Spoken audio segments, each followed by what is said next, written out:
Olá, seja muito bem-vindo, seja muito bem-vinda ao debate. O dia 5 de novembro ficará marcado para sempre pela maior tragédia ambiental registrada no Brasil. Há exatos 2 anos, o rompimento da barragem de Fundão da mineradora Samarco despejou mais de 40 milhões de metros cúbicos de lama no leito do Rio Doce e devastou o distrito de Bento Rodrigues, localizado a 35 quilômetros da cidade de Mariana, em Minas Gerais. O acidente atingiu mais de 600 famílias e deixou 19 mortos. A lama chegou a outros 7 distritos e contaminou a bacia do Rio Doce, que abastece mais de 230 municípios em Minas Gerais e no Espírito Santo. Mas será que esse episódio levou a uma fiscalização maior dessas construções pelo país? Segundo a Agência Nacional de Águas, o Brasil possui aproximadamente 23 mil barragens e 45% delas estão funcionando de forma irregular. O relatório divulgado pela ANA aponta ainda que 25 construções estão com as estruturas comprometidas e correm risco de rompimento. Nenhuma delas está relacionada a atividades como mineração ou geração de energia, mas a simples ameaça de um acidente nos remete à tragédia ocorrida em Mariana. Diante desses dados, o debate quer saber como é feita a fiscalização dessas obras e quais caminhos devem ser seguidos para a liberação de novas barragens. É possível minimizar os impactos socioambientais causados por barragens usadas na mineração, captação de água ou geração de energia? Bom, para essa discussão, contamos hoje aqui no estúdio com a presença de Débora Werner. Ela é doutora em Planejamento Urbano e Regional pela UFRJ e pesquisadora. E também conosco, aqui no estúdio, está o Alberto Saião, que é professor da Engenharia Geotécnica da PUC-Rio e membro titular da Academia Nacional de Engenharia. Bom, obrigado aos dois pela presença. É muito bom poder contar com vocês aqui para a gente discutir esse assunto que há 2 anos a gente vem acompanhando aqui no Canal Futura. No Brasil todo ficou aí muito apreensivo, né, após esse acidente, que, como eu já disse, é o maior acidente ambiental já registrado no nosso país. E quero começar, então, nosso programa perguntando quais lições o Brasil tirou desse acidente ambiental de tão grandes proporções. Débora. Bem, nós poderíamos ter tirado mais lições, né? Mas diante de 2 anos de tragédia e verificando que as famílias que sofreram esse acidente ainda estão sem as indenizações, sem a capacidade de reconstituir suas vidas e com dificuldades mesmo de rever todas essas perdas, eu acho que nós aprendemos nada, e o que evidencia um poder muito grande dessas empresas de mineração no nosso país versus uma pouquíssima capacidade de fiscalização e mesmo de responsabilização, né, pela situação de Mariana, né, dentro daquela perspectiva de que não foi acidente, diante de tantos protocolos e de tantas leis, regulamentações existentes, e a situação de calamidade que se encontra 2 anos depois, né? Alberto, a gente sabe da existência, como já disse a Débora, de uma série de legislações específicas para esse tipo de atividade, mas, de fato, percebemos que se tivesse sido feita uma fiscalização, se as leis fossem aplicadas, talvez tivesse sido possível evitar essa tragédia. Como é que você acompanha e de que forma você acredita que o Brasil aprendeu ou não alguma lição após a tragédia de Mariana?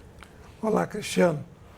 Eu, inicialmente, queria agradecer o convite, a oportunidade de estar aqui discutindo esse assunto, que realmente é importante. Gostaria de iniciar dizendo que uma palavra de tranquilidade.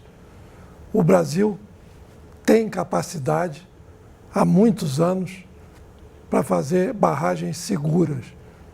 Hoje nós estamos com medo das barragens e, é claro, o problema de Mariana ainda está muito vivo na mente de todos os brasileiros.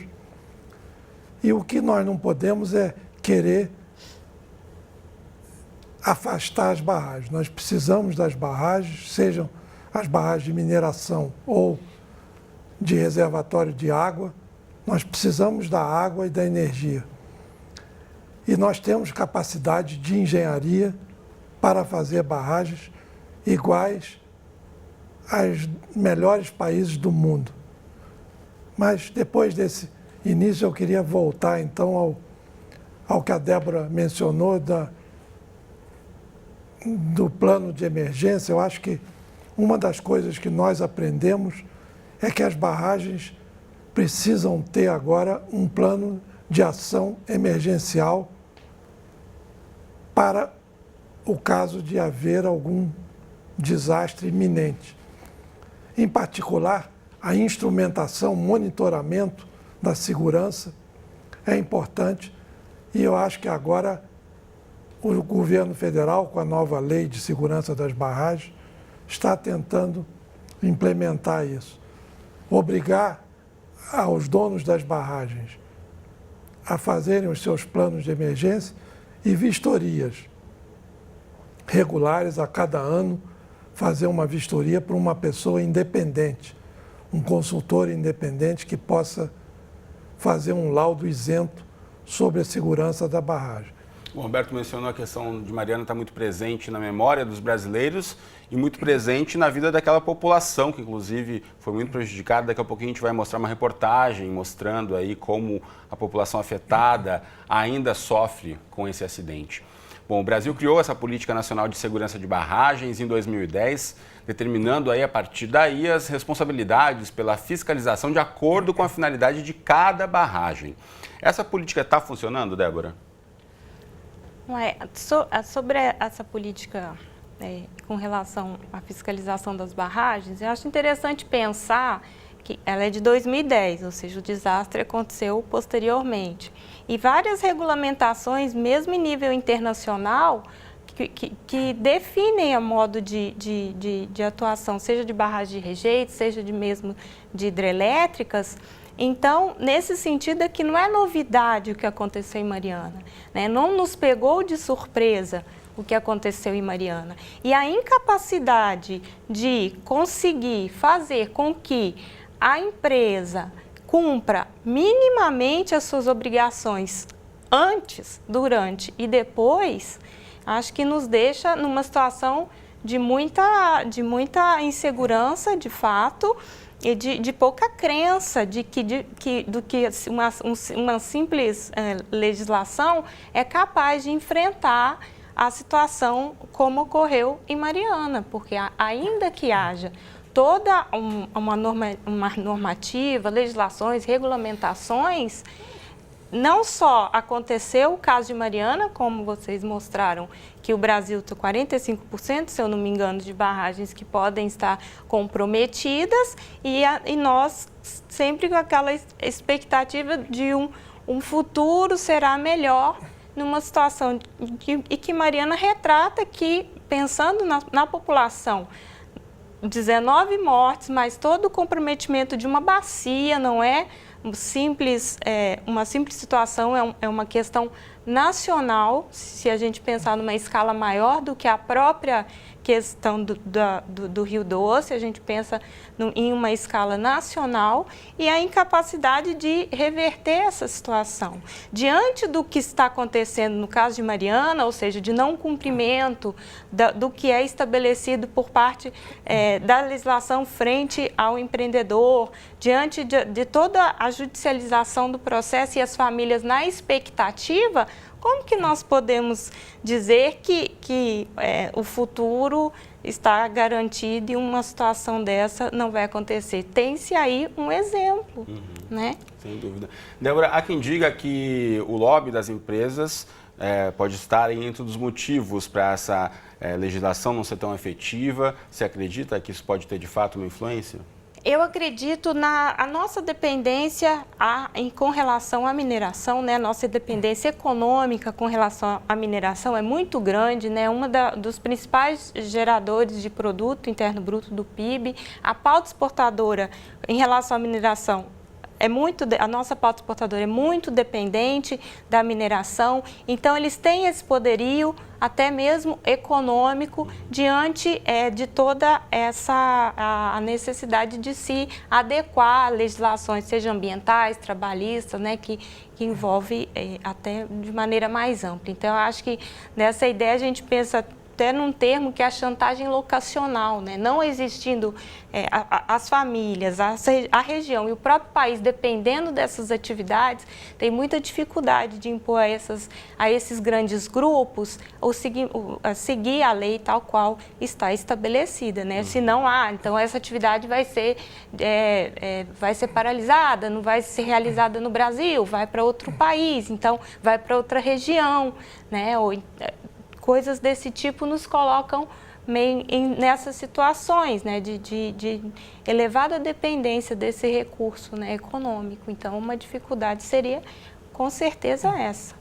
Sem dúvida. Bom, a equipe da TV UFOP, que é uma das parceiras do canal Futura em Minas Gerais, foi ao distrito de Bento Rodrigues, acompanhada de algumas das vítimas dessa tragédia, para contar como está a vida dos atingidos. A reportagem é da Kellen Barros, então confere aí. O distrito de Bento Rodrigues parece hoje uma cidade fantasma.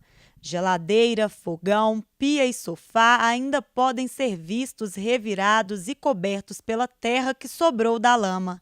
2 anos se passaram desde a tragédia e pouca coisa mudou nesse cenário de horror, a não ser pelo alagamento de parte do distrito, decorrente da construção de 2 diques pela mineradora Samarco.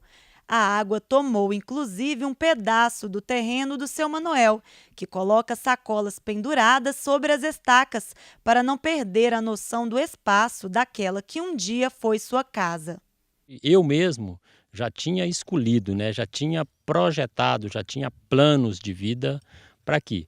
Porque eu, no dia do rompimento, tinha exatamente 1 ano e 1 dia que eu tinha desligado da Samarco para mim viver o resto da minha vida aqui em Bento Rodrigues. Fazer o que eu mais gostava de fazer. Estar mexendo na terra, estar mexendo com criações. Quem vem hoje ao local onde habitava o povoado de Bento Rodrigues consegue ver de perto o que foi perdido. A lama destruiu diversas edificações como essas daqui. Casas grandes e de qualidade que surpreendem quem está acostumado com o aglomerado da cidade. As famílias que tiveram essa qualidade de vida arrancada pela tragédia e hoje residem em Mariana, sentem na pele o sofrimento da perda do lar e da separação da família. A Marinalva lembra com saudades do bar que o pai tinha. Mesmo sob os escombros, o local revela traços do comércio que ali funcionava. Quando você vê o prédio dessa forma assim, o que você sente? É muita tristeza. Tristeza porque era o ganha-pão do meu pai. E hoje, coitado, fica só doente. Hoje, 303 famílias atingidas pelo rompimento da barragem estão alojadas temporariamente em Mariana, até que o novo Bento fique pronto. O projeto de reassentamento está sob a responsabilidade da Fundação Renova, criada logo após a tragédia pela Vale e pela BHP, que são as controladoras da Samarco. A iniciativa prevê a reconstrução do distrito em outro local, de maneira similar, seguindo o mapa da região devastada. A Fundação Renova, que foi a entidade constituída pelas empresas Samarco, Vale e BHP, ela cometeu uma série de erros, de equívocos na condução desse processo de licenciamento e isso atrasou muito a construção, a reconstrução de Bento Rodrigues e Paracatu e das demais comunidades atingidas. Em relação a isso, o Ministério Público já está preparando medidas para impor judicialmente o dever de cumprir essas obrigações que foram assumidas ano passado. Então não há motivo para ficar enrolando com isso. A Fundação Renova afirma que o cronograma não está atrasado. A previsão é que até o primeiro semestre de 2019 tudo esteja concluído. No momento, o projeto está em fase de adequações junto à comunidade e aos órgãos responsáveis. A grande questão é você restaurar não somente o lugar de moradia, não é meramente a relocação, mas é também a questão de restaurar as relações de vizinhança, de questões de socioeconomia, de atividades econômicas e também das questões comunitárias. Com relação às penalidades, o IBAMA já aplicou 24 multas à Samarco, alegando que a empresa deixou de atender exigências legais como a contenção de rejeitos e não apresentou projetos de recuperação ambiental. As multas somam mais de 344 milhões de reais. A mineradora recorreu de todas e até o momento nenhuma foi paga.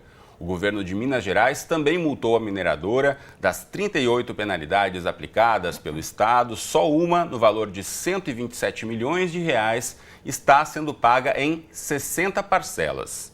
Até o momento, a Samarco, a Vale e a BHP estão com cerca de 300 milhões de reais em bens bloqueados pela Justiça para garantir a reparação de danos dos atingidos. A gente acompanhava a reportagem aqui do estúdio. Alberto quer tecer um comentário, por favor. Cristiano, eu gostaria de aproveitar essa reportagem para fazer uma sugestão.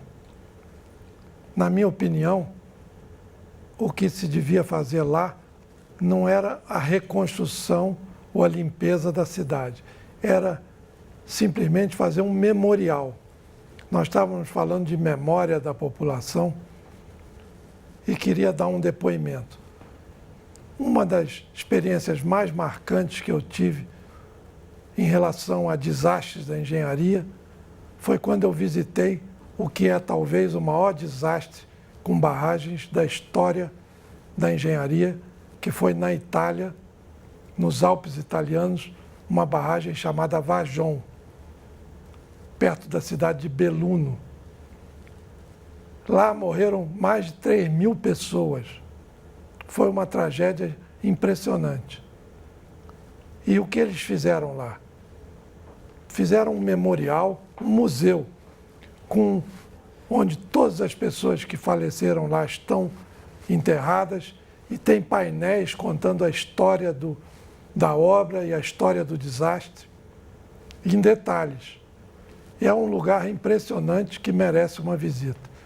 E pronto, então todos os italianos não esquecem mais aquela tragédia porque tem um memorial. E você acredita que esse memorial contribuiu para que a fiscalização, por exemplo, mudasse, para que novos casos fossem evitados naquela região? Eu acho que sim, acho que a engenharia de barragens tem progredido muito e eu acho que, lembrando dos acidentes antigos, nós contribuímos para não repetir os acidentes. É a tal história de aprender com as lições.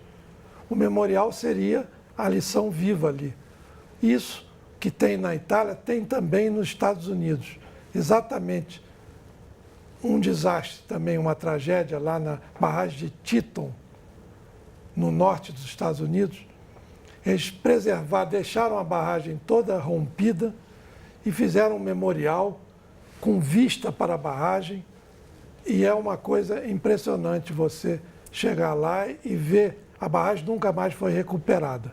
Bom, eu vou agora chamar para a nossa conversa o jornalista Rafael Drummond, que é responsável pelo jornal A Sirene, para saber um pouco mais sobre o reassentamento dos atingidos e das indenizações a serem pagas, para saber como está essa população lá na região. Então, Rafael, bem-vindo ao debate. A gente acompanhou há pouco aí na reportagem da TV UFOP, mostrando o reassentamento atrasado. Quais são as causas levantadas aí para esse atraso? Boa noite, Cristiano. Boa noite, Débora e Alberto, convidados aí do estúdio.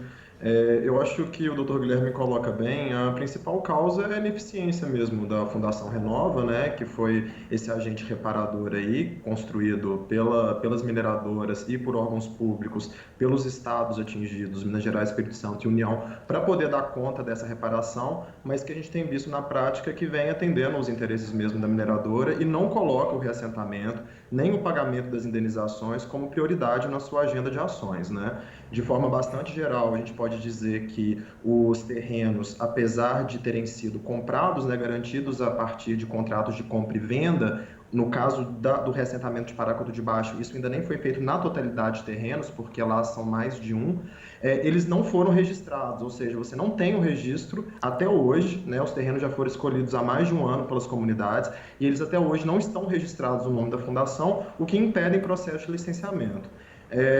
A reportagem cita, né, a adequação do projeto junto às comunidades. Isso vem sendo uma luta dos atingidos aqui, organizados na comissão assessorados por uma assessoria técnica independente das empresas mineradoras para conseguir a efetivação disso, né? O cenário mesmo do trabalho da Fundação Renova é bem diferente, assim. A primeira proposta, por exemplo, que chegou para o reassentamento de Bento, ela apresentava uma característica de condomínio, completamente incondizente com o modo de vida rural das comunidades que foram atingidas.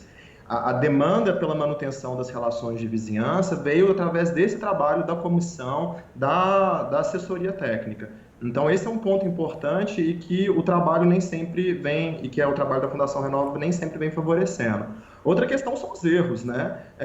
Recentemente a gente teve uma reprovação aí muito básica dentro da própria Câmara Técnica que pensa essa questão da reconstrução aí junto ao Comitê Interfederativo que regula os trabalhos da própria Renova, e essa reprovação ela foi uma reprovação porque a Renova não atendeu uma condição legal de legislação, de parcelamento de solo para a área rural. Então, assim, é um erro que poderia ter sido evitado e que faz com que o projeto volte a uma estaca anterior ao que estava. Então, assim, é mentira, não é verdade que o cronograma não está atrasado. Ele está, sim, atrasado, é motivo de preocupação das comunidades se ele vai ser efetivado. A situação em Gesteira, que é distrito de Barra Longa e também vai ter que ser reassentado, é pior ainda. Eles não têm nenhuma garantia lá, o processo lá mal começou.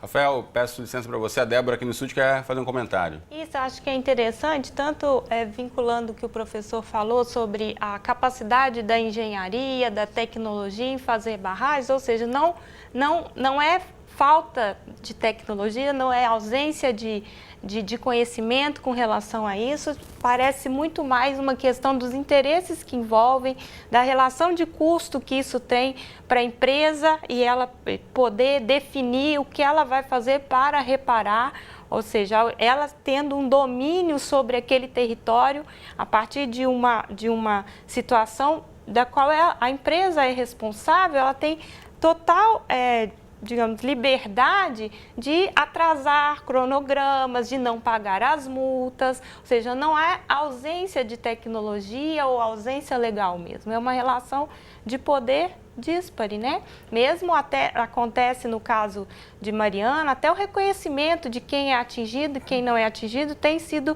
difícil, está sendo uma luta por parte dos movimentos organizados,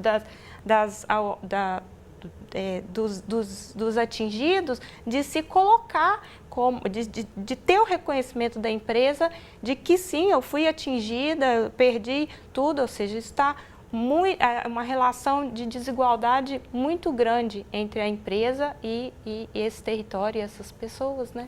Agora, Rafael, eu lembro muito na época do acidente, né, e ao longo dos meses que se sucederam, uma série de discussões em relação à continuação dessa atividade na região e muitos moradores, inclusive, defendiam a permanência por conta da importância econômica para a região, né, da presença da empresa por lá. E eu queria ouvir de você como é que isso tem se desenvolvido e, por outro lado, como tem sido as forças de mobilização da população em cobrar mesmo, né, que, como a gente já disse aqui, uma série de medidas foram anunciadas, ainda não foram cumpridas, estão com cronograma atrasado. Como é que você percebe, a partir da imprensa, né, a partir do jornal A Sirene, essas discussões?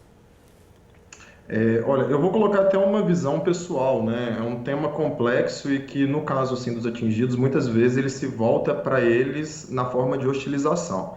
Então, essa é uma leitura que eu faço a partir da minha experiência aqui no território de Mariana. O que a gente vive aqui no nível local são essas tensões que já foram colocadas aqui no programa, da dependência mesmo, que é secular na história do nosso país em relação a essa atividade produtiva, né, que é a mineração, e as forças mesmo econômicas, financeiras que movimentam isso.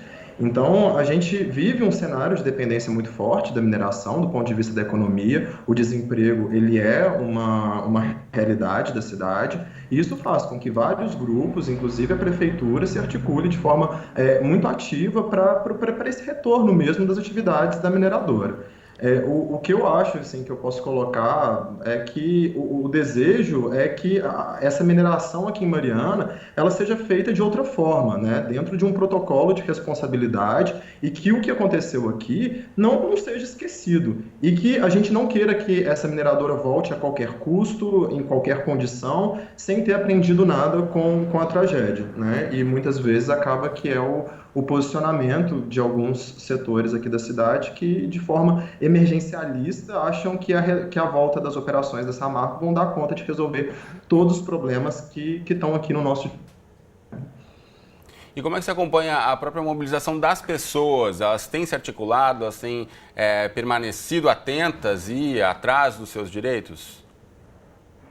Olha, eu acompanho mais os atingidos, né? O meu trabalho é junto aos atingidos. E os atingidos, sim, eles estão fazendo isso dentro das instâncias que lhe competem, porque eles estão lutando para reparação de direitos que foram violados, né? Eles foram vítimas de uma tragédia, de um desastre criminoso, né? Que aqui a gente não entende como acidente, por todas as medidas que poderiam ter prevenido isso. E do ponto de vista das pessoas, eu posso garantir que sim, né? Agora, em relação à cidade, a consciência da cidade sobre isso, eu acho que a gente há muito que crescer nesse sentido. Eu acho que falta uma reflexão mais de conjectura, uma reflexão histórica mais profunda para poder entender o quadro. Mas existem movimentos que pedem, né, principalmente pela volta da Samarco, que se posicionam nesse sentido. Muito bem. Bom, Rafael Drummond, jornalista do jornal A Sirene, muito obrigado por ter conversado conosco, trazido aí esse ponto de vista local e participado do nosso programa de hoje. Beleza, prazer, bom ter participado, parabéns pela proposta da iniciativa. Muito bom, a gente vai continuar acompanhando aqui, voltamos a falar numa próxima oportunidade. Aproveito para chamar, para você que quiser acompanhar um pouco das matérias, da cobertura feita pelo jornal A Sirene, tem o endereço que a gente vai colocar na tela, jornalacirene.wordpress.com. Você pode acompanhar aí as reportagens e o ponto de vista dos moradores lá da região dos atingidos pelo desastre em Mariana. Bom, a gente continua aqui no estúdio, faremos um breve intervalo e já voltamos com o debate aqui no Futura, falando sobre barragens no Brasil e os 2 anos do acidente em Mariana. O debate está de volta e as discussões sobre investimentos em fontes renováveis ganharam fôlego no Brasil nos últimos anos. Instalações de geração de energia solar e eólica têm se tornado cada vez mais comuns. Ao mesmo tempo, vemos uma mobilização crescente da sociedade civil organizada na tentativa de barrar a construção de grandes obras, como é o caso da barragem de Belo Monte, na bacia do rio Xingu, que vem afetando o dia a dia das comunidades tradicionais que vivem naquela região, além de trazer prejuízos à fauna e flora locais. No segundo bloco desse programa, vamos falar aqui sobre as estratégias para minimizar os impactos causados por barragens utilizadas para as atividades de mineração, captação de água e geração de energia. Contamos hoje aqui no estúdio com a presença de Débora Werner, que é doutora em Planejamento Urbano e Regional pela UFRJ e pesquisadora.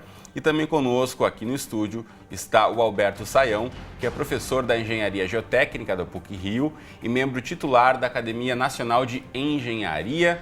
Bom, já quero começar falando sobre esse assunto com vocês. A gente sabe que o potencial hídrico do país é enorme, mas ao mesmo tempo estamos vivendo os impactos das mudanças climáticas, por exemplo, com a queda dos níveis de reservatórios de águas espalhados pelo país. Vocês acreditam que a gente tem que diminuir a nossa dependência da energia hidrelétrica, professor?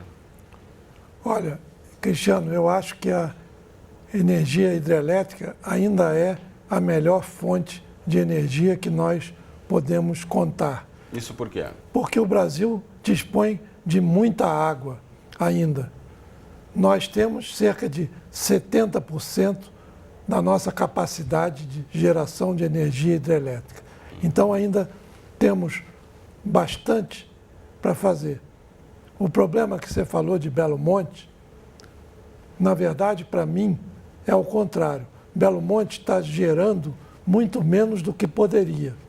Por causa das restrições ambientais, Belo Monte foi um projeto reduzido.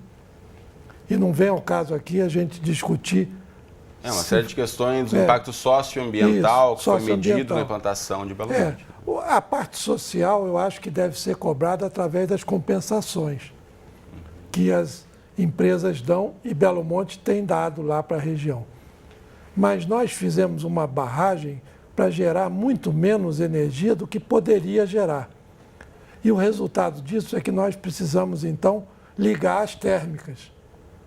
Enquanto que as hidrelétricas usam um combustível água, com a outra característica, que a água usada em uma hidrelétrica, combustível de uma hidrelétrica, pode ser reutilizada na hidrelétrica seguinte, sem problema.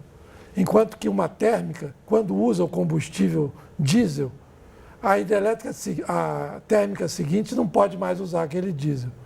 Então a água tem essa grande vantagem.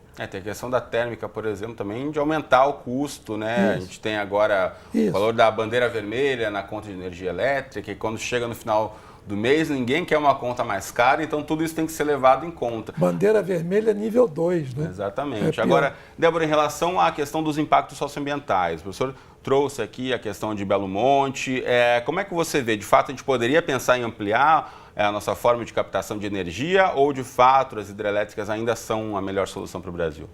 Bem, nós temos que entender a questão das hidrelétricas a partir dos propósitos pelos quais o país demanda energia hidrelétrica.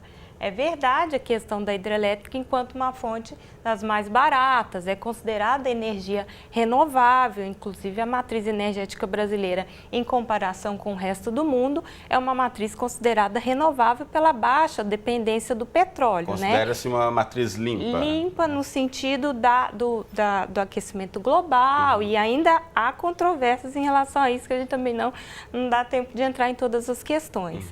Mas é fato que o Brasil, desde a década de 80, aprimorou, sobretudo ali na década de 80, aprimorou seus marcos regulatórios em relação aos impactos socioambientais, né, aos impactos em relação à população, buscou incorporar a questão ambiental e social no planejamento dos projetos hidrelétricos. A questão é que essa região que recebe a hidrelétrica, ela é vista pelo planejador como a região do projeto, e não uma região que tem suas dinâmicas próprias. Tem uma população que já vive naquela região há muito tempo, tem suas atividades já. Exatamente. Então, as medidas de mitigação, de compensação, elas estão previstas pela legislação, né? Tem a necessidade de EIA-RIMA, de estudo de impacto ambiental, do relatório de impactos, tem a questão das audiências públicas, tudo isso é previsto na legislação brasileira, inclusive é um momento, a audiência pública seria o momento de participação da população naquele projeto. O problema é que essa participação não necessariamente se efetiva a contento. Muitas das vezes a população é apenas o quê? Espectadora, ela apenas ouve sobre um projeto, sobre as questões de engenharia, as questões técnicas, ou seja, os saberes daquela população, as dinâmicas da população,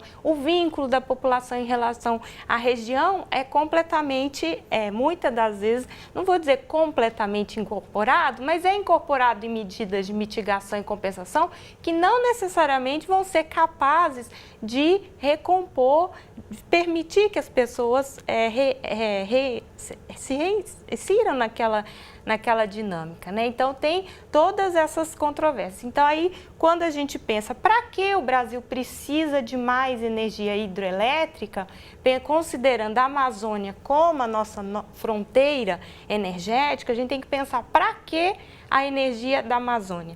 Hoje tem muita relação, novamente, a mineração com a hidroeletricidade.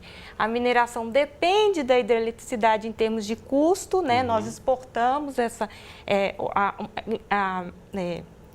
o minério enquanto commodity, né? Então, esses preços são definidos pelo mercado e a necessidade de redução de custo e a energia elétrica é um dos custos. Então, eu acho que tem que haver todo esse debate na sociedade, porque a hidrelétrica, ela tem todas as questões de energia renovável, ser hídrica, mas para que e para quem essa energia está sendo produzida. Pois é, recentemente o governo federal leiloou 4 usinas hidrelétricas da CEMIG, gerando aí um caixa de mais de 12 bilhões de reais, o que é uma aposta nesse modelo energético. Por que não investir, então, em fontes renováveis de que o país dispõe, como a solar e a eólica? A gente ainda tem um potencial muito grande para desenvolver nessa área, né, professor? Tem, com certeza tem, e está sendo realizado a implantação de várias usinas eólicas e solares. Só que a solar ainda, o custo ainda é muito alto. a eólica ainda é pouco eficiente. E eu me lembro sempre daquela ideia que nós ouvimos de que tinha que estocar o vento, né, para poder usar durante a fase de baixa, vamos dizer, de baixa ventania, de baixo combustível da eólica. Mas na prática você pode fazer aí uma combinação, né? Quando uma está mais fraca, isso, você vai para outra, não precisa isso. depender somente de uma nem de outra. E é por isso que a hidrelétrica talvez seja importante, porque ela, com reservatórios adequados, garante a energia, pelo menos um limite básico para a demanda maior. Enquanto que a eólica e a solar dependem das condições climáticas. O que falta, Débora, para o Brasil ter mais energia vindo do vento e do sol? Eu acho importante pensar realmente a estrutura, né, do setor elétrico brasileiro, o modo como o setor está estruturado. As hidrelétricas foram mesmo essa saída para um padrão no processo de industrialização, né? Por exemplo, o sistema elétrico brasileiro ele é estabelecido de modo que se uma região está em seca, a outra região transfere energia. Então, tem toda esse modo de funcionamento. Então, as outras, isso, pelo sistema interligado nacional. Então, se tem seca numa região, a outra região pode transferir. Então, é de uma complexidade muito grande. Eu acho que, em termos de sistema elétrico, o que nós alcançamos no país é muito significativo. Creio que as eólicas, as solares, a eólica teve um grande investimento recente do governo federal, desde a partir de alguns programas e o programa de aceleração do crescimento investiu, né, nessa questão das eólicas. A Eletrobras, em parceria com empresas privadas, aumentou a energia eólica no Brasil. E então tem essa, digamos assim, diversificação da matriz elétrica brasileira. Acho que é muito importante se pensar que se o Brasil tem um potencial para a eólica, para a solar, ele também tem que explorar esse potencial em termos de domínio tecnológico sobre essas energias, né? Não simplesmente vir empresas de outros países para o nosso país para desenvolver para utilizar do nosso vento, do nosso sol, e nós não desenvolvemos a tecnologia em torno disso. Por exemplo, outros países não só estão investindo em eólica enquanto fonte, mas estão também dominando a tecnologia das turbinas, né? Criando indústrias em torno dessas atividades. Eu acho que, além da energia em si, da produção de energia, a gente também tem que aproveitar esse potencial. Para a tecnologia também, a gente pensar aí na nossa própria economia, né, daqui para frente. Com certeza. E formar profissionais para essa área também. É um desafio para a engenharia nacional. Mas essas técnicas alternativas não garantem a água. E o que nós temos de problema no centro-oeste atual, no nordeste, é a quantidade de água disponível. As pessoas estão em regime de seca, precisa de água para irrigação, para abastecimento da população, para evitar o racionamento.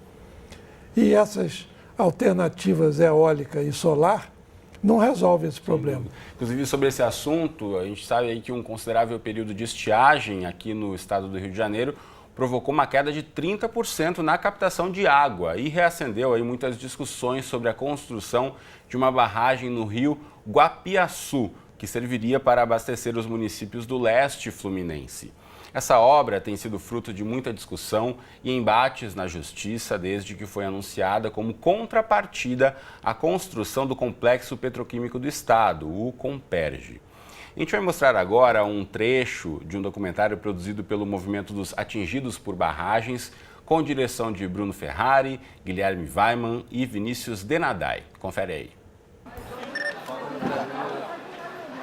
Pelo menos nesse pavilhão aqui, 21 do Ceasa, pelo menos eu acredito que em torno de 40% a 50% da produção que entra aqui vem de Cachoeira de Matapu. A importância da terra tem muita importância, porque nós sobrevivemos dela.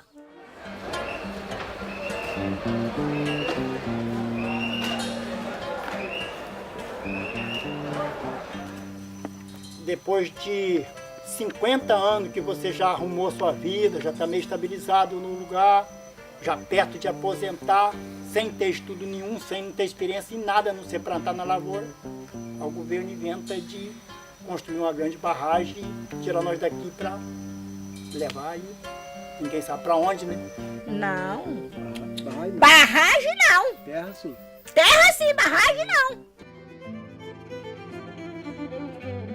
A barragem prevista para o Rio Guapiaçu, ela é uma exigência que a Secretaria de Meio Ambiente e o INEA fizeram à Petrobras para a liberação da licença ambiental do Comperj. É o que nós estamos chamando de impactos socioambientais das compensações ambientais. Isto é, se projeta uma grande obra, como é o caso do Comperj, o Complexo Petroquímico do Estado do Rio de Janeiro, construído em Itaboraí, e para licenciar o Comperj se propõe uma série de ações de compensação ambiental, né? E aí, algumas dessas compensações ambientais viram novos vetores de impactos socioambientais.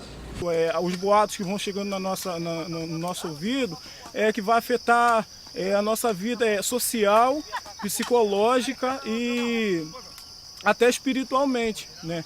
Por quê? Porque se acontecer da barragem sair, a gente vai cada um para o seu lado, a gente não sabe como vai ficar, vai afetar tanto o nosso trabalho, porque a gente sobrevive disso, a gente depende da agricultura, né? Praticamente a gente é o que a gente sabe fazer, a gente não tem vergonha de falar isso.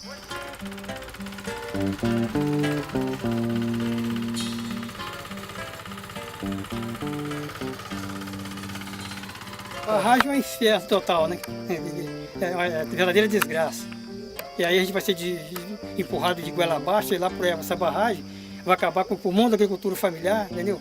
Então nós sobrevivemos da terra. Então essa barragem, é inviável essa barragem.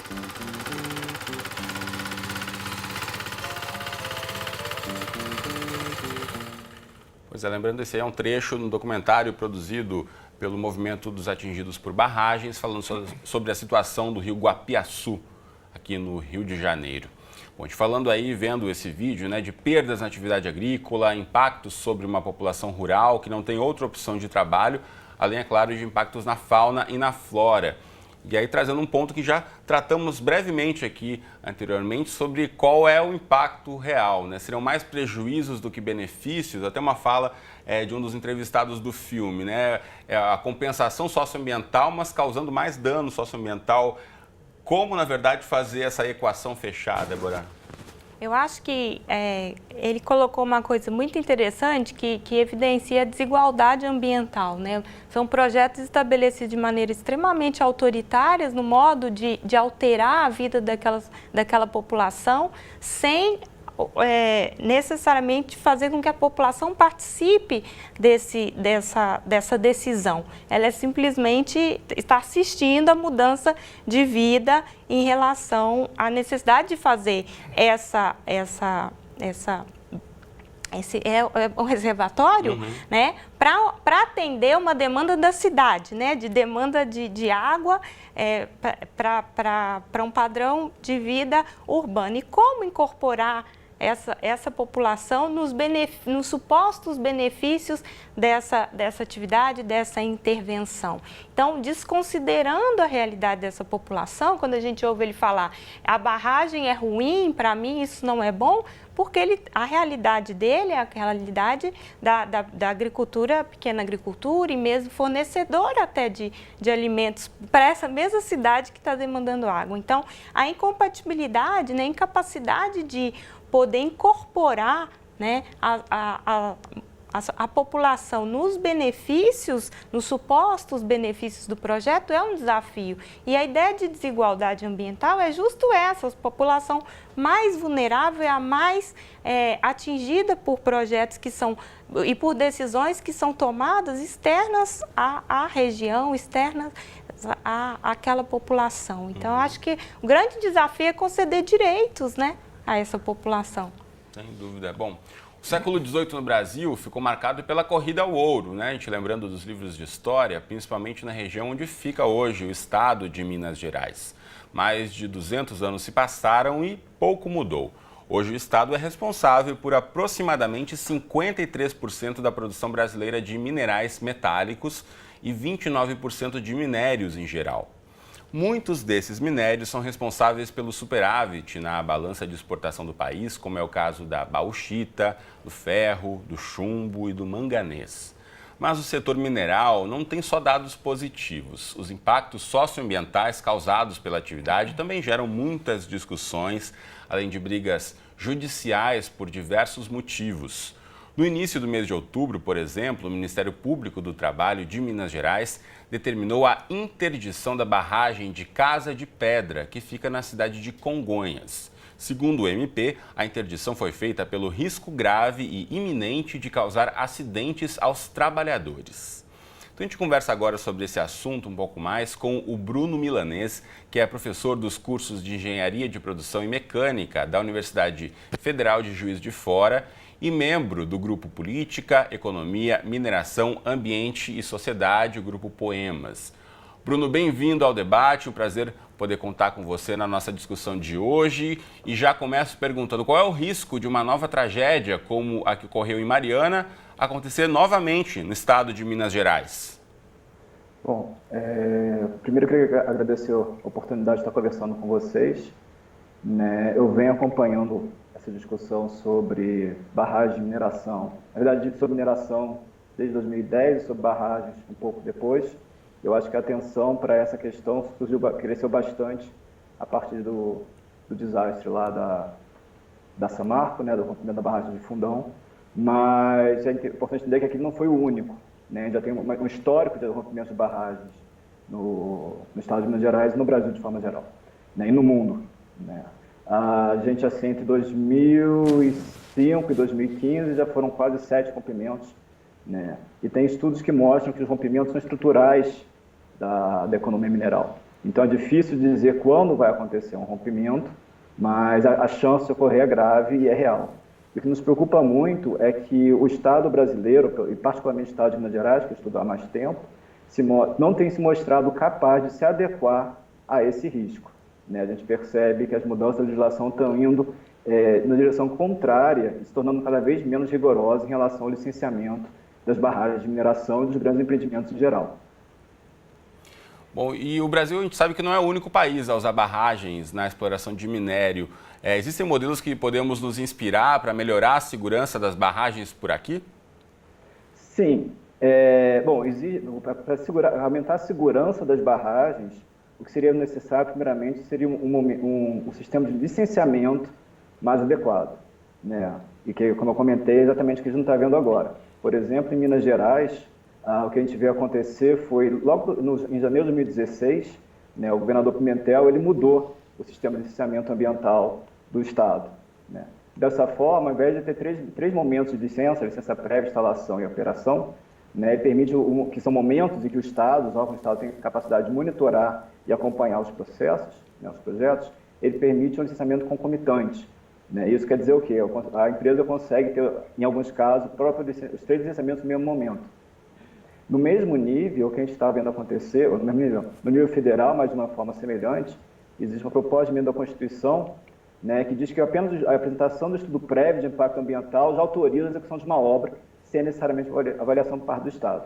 Então a gente vê simplesmente que existe uma tendência a legislação ficar menos restritiva e dessa forma o que vai acontecer simplesmente a gente vai ver mais e mais barragens surgindo, ao invés de ter políticas efetivas para levar as empresas a abandonar esse tipo de processo e utilizar outros que são mais seguros do ponto de vista social e ambiental.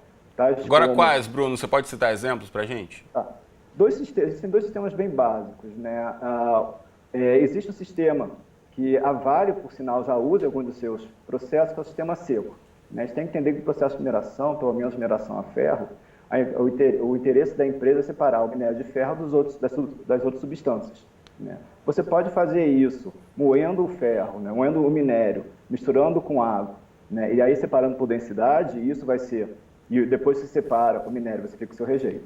né? Mas existem também tecnologias a seco, através de campos magnéticos, etc., né? E a própria Vale diz no seu material que a transição de um processo a úmido para seco não implica novos investimentos e o processo é simples e não existe grandes adaptações às plantas na usina. E mesmo a empresa, ela diz que ela pretende, em Mariana, no complexo dela, adotar 100% de beneficiamento a seco, né? Mas a gente vê que, ao mesmo tempo, a Samarco não se propõe a fazer isso e a própria Vale, em outras minas, não adota isso e opta por fazer barragens, como é o caso de Maravilhas 3, que tem uma série de problemas associados. Bruno, a gente está quase encaminhando já para o finzinho do programa. Eu queria só uma resposta rápida sua em relação a um ponto muito importante, né? Quais efeitos de uma nova exploração na área de Mariana poderia causar aí para a região do Rio Doce e seus afluentes? Tá, a primeira coisa que a gente tem que pensar em relação à nova exploração em Mariana é antes de começar a explorar, é o que fazer com o rejeito que está espalhado por todo o Rio Doce, né? Isso ainda não está claro do ponto de vista do posicionamento da Samarco, Fundação Renova. O Ministério Público queria ou entendia que esse rejeito deveria ser colocado numa cava abandonada da própria Samarco, mas a empresa vem resistindo a isso, dizendo que ela vai usar essa cava para botar seu novo minério, né? Foi falado anteriormente sobre a questão de compensação, ou a questão das condicionantes. Uma condicionante para a Samarco começar a operar seria garantir uma deposição adequada desse rejeito que está espalhado pela calha nas margens do Rio Doce, e isso ainda não está garantido. Então, esse é o primeiro passo para começar a discutir um retorno das atividades da Samarco. Muito bem. Bruno Milanês, professor de Engenharia de Produção e Mecânica da UFJF, muito obrigado por compartilhar aí seus conhecimentos conosco no debate de hoje, nessa discussão tão importante. Até a próxima. Eu que agradeço. Obrigado. Bom, a gente ouviu aqui outros pontos trazidos pelo professor, que acompanha também de perto essa questão. A gente está aqui chegando no finalzinho do nosso programa, minutos finais, mas queria ouvir de vocês. A gente falou um pouquinho, né, sobre as atividades, sobre os impactos que a gente trouxe aí para a história, inclusive para a questão do trabalho e da engenharia. Professor, eu queria considerações finais de vocês, como a gente pode avançar na lição de casa do que já deveríamos ter aprendido, o que ainda podemos melhorar em relação às barragens do Brasil, começando com o professor. Bom, primeiro, o Bruno tocou num ponto muito importante, que é o problema da disposição dos rejeitos. Uma das lições do rompimento lá de Fundão, que vai impactar na construção das barragens de rejeito, é o fato de que a barragem de Fundão, os rejeitos são depositados com muita água, e a água foi o principal causador da tragédia, por causa da deficiência da drenagem da barragem. Então, o melhor, como o Bruno falou, é fazer um lançamento do rejeito mais seco. Pode ser produzindo a mineração a seco, como ele sugeriu, com campo magnético para separar o ferro, ou continuar fazendo com a água, mas depois desaguar o rejeito. E para isso já existe tecnologia disponível? Já existe tecnologia, chama usar filtro prensa, grandes filtros. Você pega o rejeito, que é aquela lama, coloca dentro do filtro, pressiona, extrai a água e o que sobra é um material rígido que dá para ser depositado com segurança, compactado, com toda a tecnologia. É uma coisa que é uma tendência que já existe em outros países. Enquanto isso, estamos discutindo na engenharia a nova norma de barragem de rejeito, que deve ficar pronta no final desse ano, com novas sugestões, para quando a Samarco puder voltar, já seguir as novas indicações da norma. Muito bem. Débora, para que essas novas aplicações sejam de fato aplicadas e também que as investigações aconteçam de fato, o que a gente precisa pensar e melhorar? Acho que é importante, até o que o Bruno colocou, ou seja, mesmo apesar de tudo que aconteceu em Mariana, o que a gente viu foi uma flexibilização das leis ambientais. Então, apesar de do desastre e apesar de toda a tecnologia que já existe, a força no processo de flexibilização das leis é o que tem vigorado. Então, eu acho que nós só podemos enfrentar isso com leis e tecnologia, mas com cada vez mais envolvimento de toda a sociedade nesse debate, e nesse sentido eu até parabenizo o canal Futura por esse debate, por essa oportunidade, porque a sociedade tem que estar envolvida nesse processo de maneira a pressionar, né, a que seja cumprida todas as normas, as legislações. Né? Muito bem. Bom, devido ao tempo aqui eu preciso me despedir, então Débora e Alberto, muito obrigado pela presença, pela discussão aqui no estúdio, mas como bem disse a Débora, é responsabilidade de todos nós aqui fiscalizarmos e seguirmos essa discussão, então assista novamente esse programa, compartilhe e leve essa discussão adiante na sua roda de amigos, familiares, na internet, tá tudo lá no Futura Play para você assistir quantas vezes quiser. Um abraço para você e até a próxima.